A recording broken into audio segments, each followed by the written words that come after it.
Seni menganyam telah lama menjadi cerminan kekayaan tradisi dan kreativitas masyarakat Dayak. Seni anyaman ini, yang dikenal dengan berbagai nama lokal, bukan hanya sekadar kerajinan biasa, tetapi merupakan warisan budaya yang telah berakar sejak ribuan tahun lalu. Sejak era Neolitikum, ketika manusia mulai menetap dan bertani sekitar 10.000 tahun yang lalu, mereka telah memanfaatkan rotan, pandan, dan bambu untuk membuat benda-benda yang berguna dalam kehidupan sehari-hari. Pada awalnya, anyaman hanya difungsikan untuk kebutuhan dasar, seperti alas tidur, wadah penyimpanan, penutup kepala, dan peralatan rumah tangga lainnya yang memberikan kenyamanan dan efisiensi dalam kehidupan sehari-hari.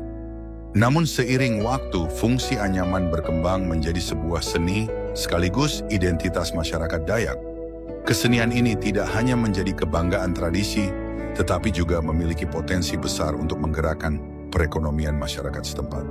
Salah satu yang paling terkenal adalah anyaman masyarakat Dayak Ngaju dari Kalimantan Tengah yang dikenal dengan sebutan Jawet. Model original seperti ini kan kita tahu fashion baby ingin selalu tahu gitu. Dan untuk soalnya sendiri yang bagus di bawah. Dan soalnya pun yang metalik seperti ini.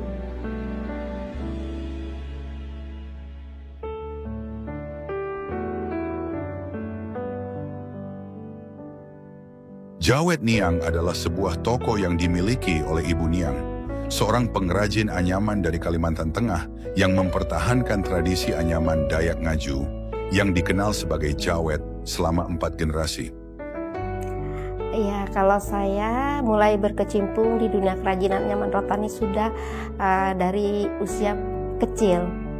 Waktu itu masih duduk di bangku SD karena ini memang usaha yang turun-temurun di keluarga kami, di mana saya sudah berada di generasi keempat.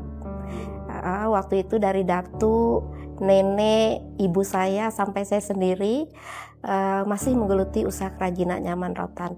Cuma bedanya waktu itu di awal menggeluti usaha kerajinan anyaman ini kami masih memproduksi produk yang bersifat original.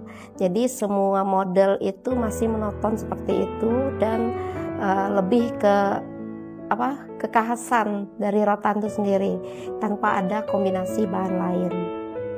Itu produk yang kita hasilkan di awal-awal itu waktu itu ya. Kapan itu kira-kira? Sekitar tahun 1900 berapa ya? 80-an 89 lah, 90. Ya. Tahun 80-an sampai 90-an. Ya, tahun 90-an lah. Yang mengajarin sebenarnya tidak ada, Dek. Karena waktu itu seisi rumah dari nenek, ibu saya, terus tante saya, itu semuanya berprofesi sebagai pengrajin anyaman. Dan waktu itu mereka tidak hanya pengrajin anyaman saja, mereka juga bisa membuat kerajinan getah nyatu. Om-om saya satu rumah itu bikin kerajinan getah nyatu.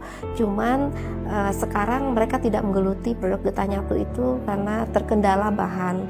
Nah, untuk kerajinan anyaman rotan itu yang masih berkelanjutan sampai sekarang. Ya, saya yang masih menggelutinya. Cuman untuk desain produknya yang membedakan dari waktu itu. Proses menjawet bukanlah hal yang sederhana, terutama ketika mengerjakan motif-motif rumit dari rotan. Setiap langkah membutuhkan ketelitian dan kesabaran yang tinggi.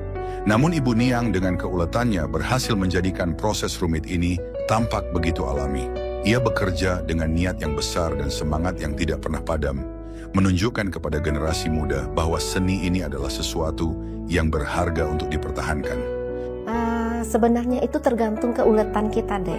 Tergantung bagaimana kita punya niat untuk bisa membuatnya. Misalnya kita membuat motif ini, misalnya membuat motif bejaka kelelawit, membuat motif saluang murik, membuat motif mata bilis, itu semuanya berawal dari keinginan kita, Dek. Niat kita, mau nggak kita bikin motif yang ini? Awalnya sih kita membuat motif dari yang sederhana dulu, motif tabuhi, motif yang masih langkah 2. itu. Tapi seiring waktu karena motif yang satu ini menarik, jadi saya punya niat untuk bisa. Jadi akhirnya saya belajar bagaimana saya supaya bisa. Karena waktu masih kecil kan, anggaplah masih di bangku SD, jadi pikirannya sudah fokus ke situ deh. Beda dengan anak-anak lain yang selalu sering main di luar, di mana-mana bersama teman sejawatnya. Kalau saya lebih ke suka mengerjakan kerajinan anyaman rotan ini. Ya, sambil niatnya membantu orang tua. Karena terus terang saya anak pertama dari keluarga Dek. Jadi adik saya itu lumayan banyak. Jadi saya mau tidak mau, suka tidak suka harus membantu orang tua untuk cepat-cepat mengerjakan kerajinan anyaman rotan ini. Yang waktu itu sering kami buat itu tas top map, baik motif maupun polos. Itu masih menggunakan rotan. Murni rotan tanpa bahan kombinasi, Dek. Tentu saja Ibu Niang memulai semua ini dari hal-hal kecil. Ia memulainya dengan percobaan-percobaan sederhana, belajar dari kegagalan, dan perlahan-lahan mengasah keterampilannya. Tak lepas juga dari dukungan keluarga dan komunitas sekitar yang terus mendorongnya untuk mencoba dan berkembang. Kalau saya sendiri itu belajarnya mulai tahun 2014. Mulai tahun 2014, tapi saya membangun galeri sendiri dengan brand Jawet Niang itu 2015 awal. Saya sih belajarnya dari 2014. Waktu itu saya diajak oleh teman mengikuti pelatihan dulu deh. Pelatihan mendesain produk kerajinan anyaman rotan ini yang dikombinasi dengan kulit. Ya, waktu itu diselenggarakan oleh Dinas Perindustrian dan Perdagangan Provinsi Kalimantan Tengah. Jadi ada teman yang mengajak saya karena dia tahu basic saya bisa menganyam. Yuk kita saya daftarkan, katanya mengikuti desain produk dari kerajinan anyaman rotan itu. Itu saya belajar dan waktu saya belajar sendiri nggak berhenti-henti deh. Setelah pelatihan saya melihat prospek dan peluangnya cukup bagus, jadi saya belajar sendiri. Saya belajar sendiri waktu itu membuat dompet yang masih simple seperti itu. Tapi bersyukurnya walaupun saya mengerjakan satu dompet itu 1 hari penuh, cuman 1 dompet 1 hari itu bisa menghasilkan dihargain oleh teman saya itu 250.000 tanpa saya minta. Pertama kali saya bikin produk kerajinan anyaman rotan, ya, yang dikombinasi dengan kulit. Dari percobaan kecil itulah, lambat laun potensi besar dalam seni anyaman mulai terlihat. Apa yang dahulu hanya dipandang sebagai kebutuhan sehari-hari, kini telah berkembang menjadi usaha mikro yang mampu mendatangkan penghasilan. Melalui dukungan dan keyakinan, Ibu Niang berhasil mengubah tradisi ini menjadi sebuah peluang UMKM yang berdaya saing, membuka pintu baru bagi ekonomi keluarga dan komunitasnya. Karena niat saya tadi deh, niat saya ingin mengembangkan produk kerajinan anyaman rotan ini supaya lebih dikenal. Niat saya supaya kearifan lokal kita ini tetap bisa berkembang, bisa dikenal oleh dunia luar sebagai ciri khas dari daerah kita. Terus Jawet Niang itu sendiri artinya anyaman Niang, karena memang proses produksi dari A sampai Z waktu itu tuh saya sendiri yang mengerjakan, dibantu oleh suami saya. Waktu kami setelah berkeluarga itu kami berusaha membuat produk ini waktu di kampung, dibantu oleh suami. Nah, itu prosesnya dari pengambilan rotan, proses pengolahan bahan bakunya, dari bahan rotan bulat sampai rotan yang setengah jadi untuk siap dianyam, itu kita semua yang bikin deh, sampai berupa produk baik yang sudah dikombinasi maupun yang masih original, itu kita sendiri yang mengerjakannya.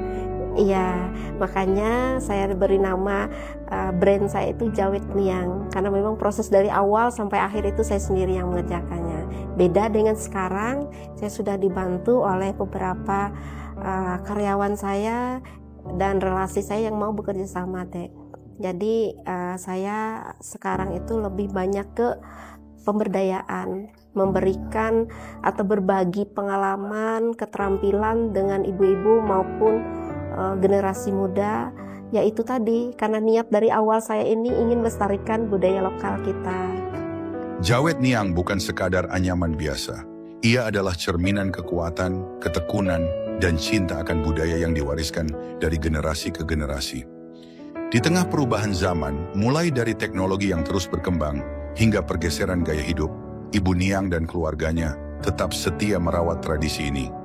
Anyaman yang mereka buat bukan hanya tentang teknik menganyam rotan, tetapi juga tentang menenun cerita leluhur dan spiritualitas yang mendalam. Baginya, anyaman bukan hanya sumber penghidupan, tetapi juga simbol dari identitas yang harus dijaga dan diwariskan.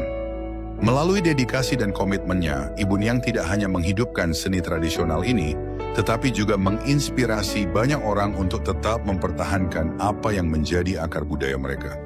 Iya, Bu. Lama gak sih Bu belajar untuk bisa ini?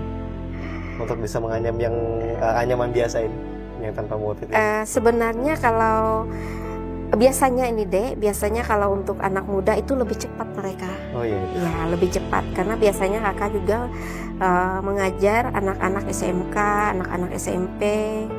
Kadang-kadang mereka yang bisa langsung ke sini, bisa juga saya yang langsung datang ke sekolah mereka sebagai guru tamu mengajar di menganyam-anyaman ini. Nah, nih.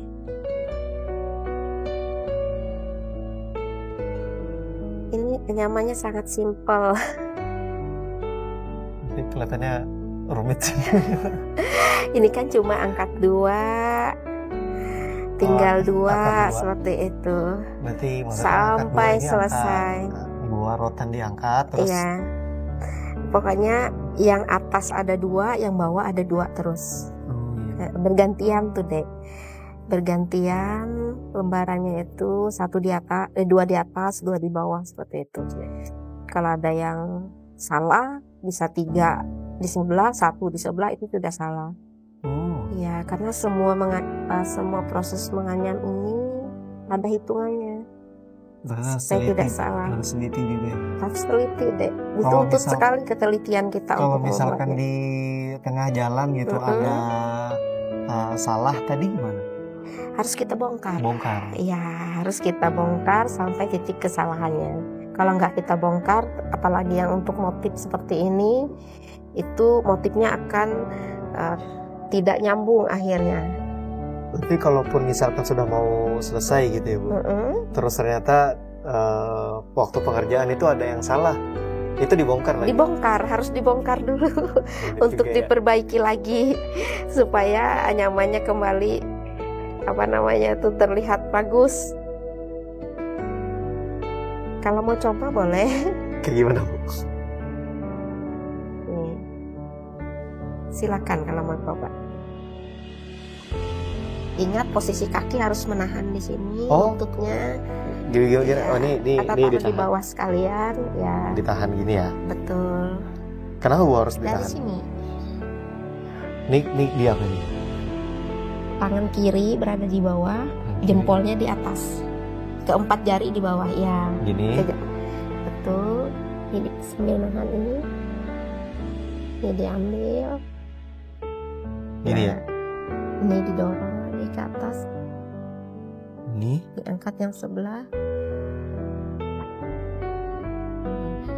Begitu di sebelahnya sama, dorong itu. Kok gak ada bunyi-bunyi ketek-ketek ya Bu? Kalau baru memang Dek, karena nggak tahu tekniknya kan. Nanti kalau sudah terbiasa pasti ada bunyinya.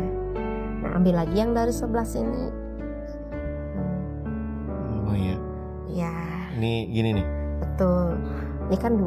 Nah, ini kita dorong 1, kita tarik 1 yang di sini. Nah, biar tetap 2 terus. Oh iya. Tahan ding. Oh, tahan gini nih. Iya. Terus? Yang ini kita dorong. Ini dorong. Kita angkat 1. Ya, tahan. Nah, kita angkat lagi yang sebelah sini. Angkat yang ini ya? Bukan yang ini. Tarik ke situ, tarik ke kiri. Ke kiri? Iya. Ke arah, ya jempolnya yang nahan.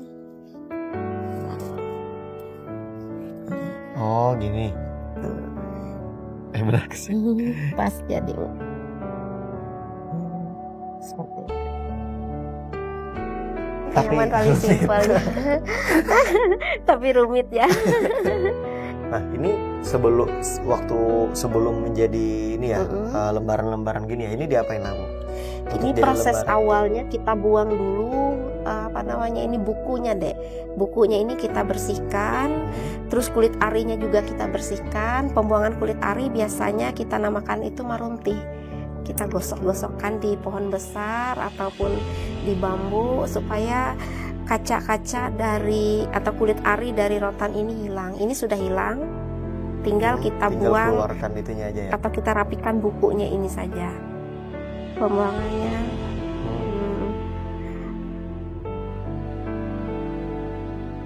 Nah ini proses pembelahan. Pembelahan ini kita menyesuaikan lembaran yang mau kita buat itu sebesar apa. Biasanya kalau mau standar itu sekitar 2,5 mm, karena hasil akhirnya itu nanti seukuran itu. Ya, nah kita untuk membelah sendiri menyesuaikan diameter rotannya. Kalau yang kecil seperti ini itu bisa kita cuma belah 4. Kalau yang lebih besar lagi bisa sampai 12 sampai 15. Nah, pembelahannya seperti ini.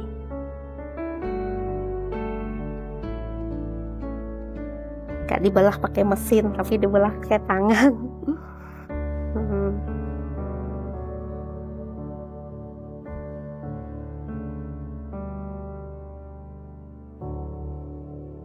Ini namanya proses manjangan.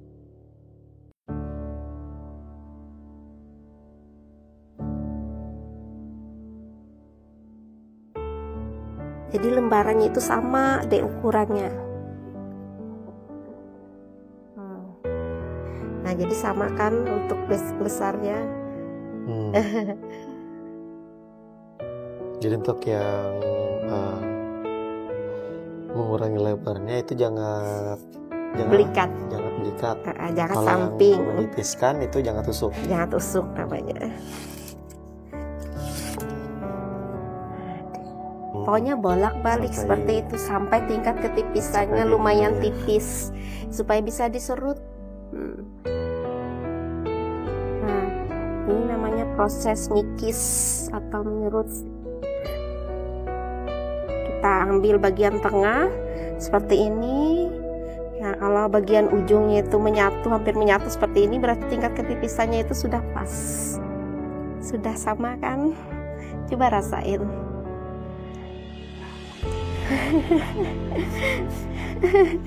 Lebih tipis sama dengan yang ada tuh deh, jadi mudah dianyam. Oh iya. Kalau terlalu tebal, betul. Harus sama semua ya, lebar dan tebalnya. Lebar dan tebal itu harus sama karena berpengaruh dengan hasil akhir anyaman kita teh. Ibu Niang dengan senang hati mengajarkan keterampilan menjawet kepada siapa saja yang ingin belajar. Ia menyambut para pemuda dan siapapun yang tertarik untuk mengetahui lebih dalam tentang teknik dan keindahan anyaman tradisional. Dengan kesabarannya, ia membimbing mereka melalui setiap tahapan, mulai dari memilih bahan, teknik dasar, hingga membuat motif-motif rumit. Tidak bisa dipungkiri, lika-liku memulai perjalanan ini tidaklah mudah. Ibu Niang percaya bahwa dengan berbagi pengetahuan, seni ini dapat bertahan lebih lama dan terus hidup. Tapi tetap saja, jika tak terbiasa, proses menjawet ini sangat rumit dan memakan banyak waktu. Ya deh, penuh lika-liku untuk memulainya. Awalnya saya sendiri deh, ya awalnya saya sendiri, makanya itu saya senang bisa membuatnya sendiri dengan harga yang ditawarkan cukup lumayan lah waktu itu. Kalau berbicara kendala sih hampir semua usaha itu pasti ada kendala deh. Apalagi kita memulai sebuah usaha itu pasti banyak sekali kendalanya. Terutama dalam hal kita mengatur sistem penjualan kita, manajemen usaha kita. Nah itu waktu itu kita melewati kendala juga, tetapi karena dukungan dari pemerintah daerah, mereka memberikan pelatihan, baik itu pelatihan pemasaran, pelatihan manajerial, bagaimana mengelola usaha yang baik. itu secara tidak langsung kita mendapat pencerahan dan pembelajaran untuk mengelola usaha yang kita jalankan. Keterampilan menjawet ini kini telah diturunkan kepada anak-anak Ibu Niang, terutama karena rasa ingin melestarikan warisan budaya yang kuat dalam keluarga. Mereka belajar dengan penuh kesabaran, mengikuti jejak ibunya dalam merawat dan melestarikan warisan leluhur, dengan harapan agar keterampilan ini tidak hanya bertahan, tetapi terus relevan dan berharga di masa mendatang. Tertarik sekali Kak, karena terutama saya sebagai generasi muda, jarang-jarang ada anak muda yang ada di Kalimantan Tengah yang bisa atau meneruskan apa yang sudah dijalani oleh kedua orang tuanya. Terutama ini kan merupakan salah satu kearifan lokal yang terdapat ada di Kalimantan Tengah. Jadi saya sebagai anak muda terinspirasi dari ibu saya untuk melanjutkan apa yang sudah beliau jalani saat ini. Dan itu ada sebagian orang saja yang bisa, Kak. Jadi itu merupakan salah satu kekayaan keterampilan, Kak, menurut saya yang jarang dimiliki oleh setiap orang. Kalau untuk cita-cita saya itu saya mau ini Kak, bangun seperti pusat oleh-oleh yang ada di Kalimantan Tengah, karena saya lihat yang ada di Kalimantan Tengah ini ada beberapa saja, dan saya itu mau membangun sebuah tempat oleh-oleh, dan itu nanti di dalamnya ada anyaman rotan, ada seperti khas dari Kalimantan Tengah. Jadi setiap orang yang datang di Kalimantan Tengah bisa membeli di situ Kak. Jadi di dalamnya itu bukan hanya kerajinan anyaman rotan, tetapi ada seperti oleh-oleh khas Kalimantan Tengah, cemilan atau sebagainya seperti itu. Karena kalau bukan kita, bilang ibu siapa lagi? Untung dirimu bisa, bilangnya. Ya, untung dirimu bisa untuk melanjutkan usaha ini. Walaupun awalnya itu kan ya seperti yang saya ceritakan di awal sangat. Dinas terkait di Kalimantan Tengah juga memberikan dukungan penuh terhadap perkembangan UMKM. Dukungan ini tidak hanya memperkuat posisi UMKM di pasar lokal, tetapi juga memberikan peluang agar kerajinan tradisional dari Kalimantan Tengah dapat dikenal lebih luas di tingkat nasional maupun internasional. Seperti itu. Nah, untuk pemerintah sendiri khususnya di Dinas Kebudayaan dan Pariwisata, kita beberapa kali mengadakan pelatihan menganyam. Kemudian juga kita mempunyai binaan juga para UMKM khususnya yang memproduksi hasil daripada anyaman tersebut kayak tas-tas, sepatu dan lain sebagainya. Nah, kemudian insya Allah nanti di tahun 2025 untuk Festival Budaya Ihsan Ulang kita adakan lomba menganyam. Jadi salah satu cabang lomba daripada Festival Budaya Ihsan Ulang itu adalah membuat anyaman. Nah, kita berharap dari upaya-upaya seperti itu anyaman rotan bisa semakin berkembang, kemudian juga kreativitas daripada pengrajin juga semakin meningkat, dalam artian membuat motif-motif yang lebih beragam, bervariasi, dan produk daripada anyaman-anyaman itu sendiri, misalnya tas-tas dan lain-lain sebagainya, itu semakin inovatif. Para ahli yang mempelajari seni menjawet seringkali menyoroti bagaimana tradisi ini harus beradaptasi di tengah tantangan zaman modern.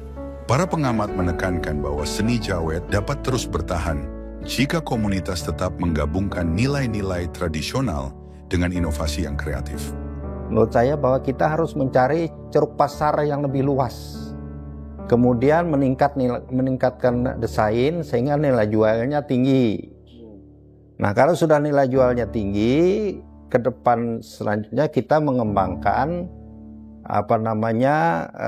pengrajin-pengrajin muda ini untuk mau terlibat dalam melakukan kegiatan-kegiatan mengolah anyaman tadi, sehingga dia ke depan itu yang awalnya tradisi sekarang bisa menjadi sumber penghasilan bagi masyarakat. Jadi mungkin itu salah satunya.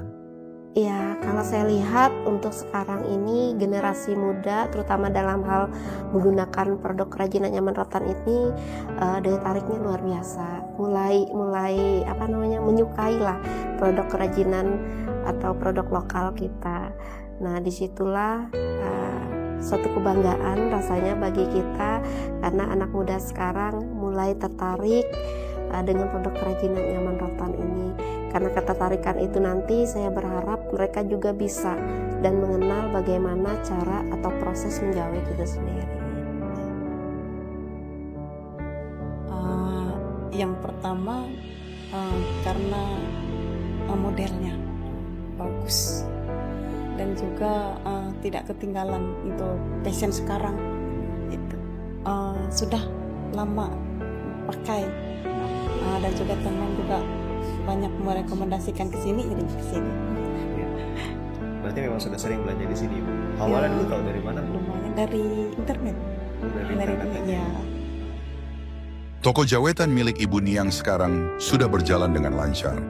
Dengan banyak pelanggan tetap yang datang untuk mencari hasil kerajinan yang autentik dan berkualitas. Jawet Niang telah menjadi sebuah cerita sukses yang memanfaatkan kekayaan alam dan budaya Kalimantan Tengah. Namun bagi Ibu Niang, kesuksesan ini belum cukup. Ia masih memiliki mimpi yang lebih besar. Ia ingin melihat seni jawet ini dikenal lebih luas lagi, membawa warisan leluhur mereka ke panggung yang lebih besar, agar semakin banyak orang yang dapat menghargai dan mendukung tradisi ini. Dari usaha anyaman rotan yang sudah saya geluti dari tahun 2015 dengan brand Jawet Niang ini, yang pasti saya sudah bisa membuat yayasan sendiri, di mana di bawah yayasan itu kita buat sekolah, walaupun namanya TK, tetapi saya bersyukur bisa membuat sekolah sendiri dengan nama TK Kejora. Dan dalam waktu dekat ini, karena ini masih proses progres untuk perizinan, kita juga akan membuat atau membentuk lembaga pelatihan kerja khusus untuk kerajinan anyaman. Jadi di sini kita tidak hanya lebih spesifik ke kerajinan anyaman rotan, tapi di sini kita juga bisa mengembangkan kerajinan anyaman seperti purun, kerajinan anyaman tari meliar, dan pandan maupun anyaman dari bahan lain. Karena kita tahu di Kalimantan Tengah ini untuk sumber daya alamnya sangat-sangat berlimpah, tidak hanya di rotan tetapi di purun juga sangat berlimpah.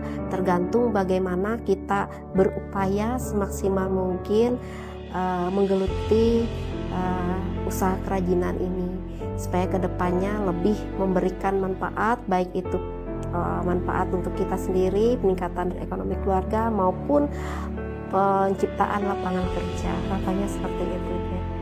Iya. Seni menjawet merupakan bukti bahwa kekayaan budaya mampu bertahan dan berkembang seiring kemajuan zaman. Apa yang berawal dari tradisi sederhana, kini menjadi sesuatu yang berharga dan membanggakan. Karya ini tidak hanya mempertahankan identitas leluhur, tetapi juga berhasil diterapkan dalam konteks modern melalui bisnis yang bisa berkembang pesat. Semangat untuk berbagi dan melestarikan budaya memastikan bahwa kerajinan anyaman tetap hidup dan dapat diapresiasi oleh generasi selanjutnya. Ibu Niang adalah contoh seorang seniman sekaligus pelestari budaya yang tidak pernah lelah menjaga akar tradisi agar tetap kokoh di tengah arus modernisasi. Download Tribun X sekarang, menghadirkan lokal menjadi Indonesia.